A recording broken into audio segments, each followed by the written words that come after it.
গত 2 বছরে দারিদ্র্য সীমা আরও বেড়েছে, দারিদ্র্য সীমার নিচে মানুষের সংখ্যা আরও বেড়েছে। কিন্তু প্রান্তিক মানুষগুলো, কৃষকের কি এই বাজেটে কৃষকের সমস্যার সমাধান থাকবে কিনা? অন্তর্বর্তী সরকার কিন্তু অনেক আমাদের স্বপ্ন দেখিয়েছিলেন, অনেক কমিশন করেছিলেন। তেলা মাথায় তেল দেওয়ার পরিকল্পনা যদি থাকে, নিঃস্বকে আরও নিঃস্ব করার যদি চিন্তা থাকে, অর্থাৎ একজন দিনমজুর যে হারে কর দেন, একজন কোটিপতিও সেই হারে কর দেন, এটা অন্যায্য, অন্যায়, নিষ্ঠুরতা। এর সংশোধন হতে হবে। যে যত ধনী তার উপরই বেশি কর আরোপ করতে হবে। আবার কর আরোপের ক্ষেত্রে কোনো দুর্নীতি না হয়। জুলাইয়ের অভ্যুত্থানের মূল লক্ষ্য ছিল বৈষম্যের অবসান, কিন্তু আমরা গত 2 বছরে কি বৈষম্যের অবসান দেখছি? বরং গত 2 বছরে দারিদ্র্য সীমা আরও বেড়েছে, দারিদ্র্য সীমার নিচে মানুষের সংখ্যা আরও বেড়েছে। যেটি 18% ছিল সেটি 20% হয়েছে। 26 লাখ মানুষ নতুন করে দারিদ্র্য সীমার নিচে চলে গেছে। তাদের অবস্থার উন্নয়নে এই বাজেটে কোনো দিক নির্দেশনা থাকবে কিনা? আমার ধারণা ছিল যে ইসলামী আন্দোলনের বেশিরভাগ সমর্থক কর্মী তারা গরিব, তাদের কথাই বেশি আসবে। কিন্তু আমরা দেখলাম যে এখানে বেশ কয়েকজন যে কথা বললেন তাদের ব্যবসা বাণিজ্যের কথাই বললেন। কিন্তু প্রান্তিক মানুষগুলো, কৃষকের কি এই বাজেটে কৃষকের সমস্যার সমাধান থাকবে কিনা? শ্রমিকের সমস্যার সমাধান থাকবে কিনা?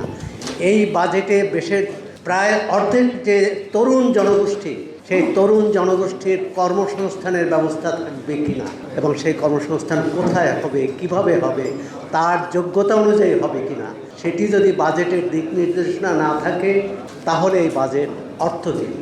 এই বাজেট হবে কতিপয়ের বাজেট, এই বাজেট সমগ্র জনগোষ্ঠীর বাজেট হবে না। আজকে যখন বাজেট পেশ হতে যাচ্ছে তখন আমরা একটা বৈশ্বিকভাবে একটি খুবই সংকটজনক অবস্থায় আছি। আপনারা জানেন যে ইসরায়েল এবং যুক্তরাষ্ট্র ইরানের উপর যে যুদ্ধ চাপিয়ে দিয়েছে তার 100তম দিন আজকে। এই যুদ্ধের কারণে জ্বালানি সংকট দেখা দিয়েছে। কারণ হরমুজ প্রণালী, বাংলাদেশে যে জ্বালানি আসে তার প্রধান অংশই আসে হরমুজ প্রণালী থেকে এবং মধ্যপ্রাচ্য থেকে। কিন্তু সেখানেও এই যে সরবরাহের বিঘ্ন ঘটছে, সরবরাহ ঠিকমতো হচ্ছে না এবং বাংলাদেশের জাহাজ আটকে দেওয়ার খবরও আমরা পেয়েছি। সুতরাং এই সমস্যার সমাধান না হলে সার্বিকভাবে আমাদের অর্থনীতি কিন্তু ভয়াবহ সংকটের মধ্যে পড়বে। আমরা বাজেটে চাইব যে সেই ব্যতিক্রম, অর্থাৎ বৃহত্তর জনগোষ্ঠীর যে স্বার্থ।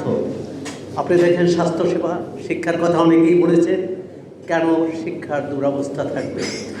মানব সম্পদের সক্ষমতা বাড়ানো, মানুষের জনশক্তির সক্ষমতা বাড়ানো, তার দক্ষতা বাড়ানো, সেই দক্ষতা বাড়ানোর ক্ষেত্রে এই বাজেটে কী কী থাকবে? কতজনের দক্ষতা বাড়বে?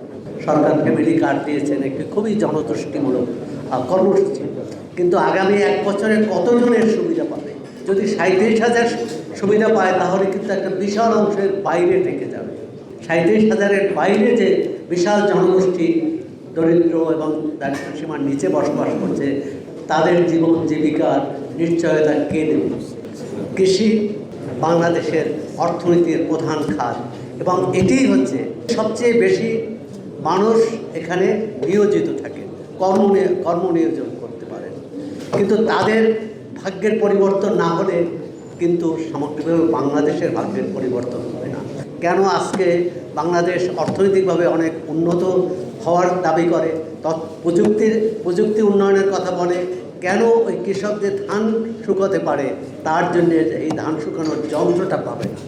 এটি খুব অল্প টাকায় পাওয়া যায়, পেতে পারে, কিন্তু সরকার কেন সেটি দেবে না? শিক্ষার ক্ষেত্রে বলা হয়েছে পরিবেশ। আমরা যদি বাংলাদেশকে রক্ষা করতে চাই, পরিবেশ দূষণ, দখল, এটি রোধ করতে হবে। সেক্ষেত্রে সরকারের পরিকল্পনা কী? অন্তর্বর্তী সরকার কিন্তু অনেক আমাদের স্বপ্ন দেখিয়েছিলেন, অনেক কমিশন করেছিলেন, কিন্তু দিন শেষে আমরা দেখলাম যে কোনো পরিবর্তন হয়নি, বা যে পরিবর্তন হয়েছে সেটি জনজীবনে খুবই সামান্য প্রভাব পড়েছে। নির্বাচিত সরকার 5 বছরের জন্য আসবে। আশা করি আগামী 1 বছরের বাজেটে অন্তত তার ইতিবাচক ধারাগুলো তারা নিশ্চিত করতে পারবে। অর্থাৎ মানুষ যে হতাশা, যে কষ্টে আছে, সেই কষ্ট থেকে তারা একটু যাতে উত্তরণ ঘটাতে পারে।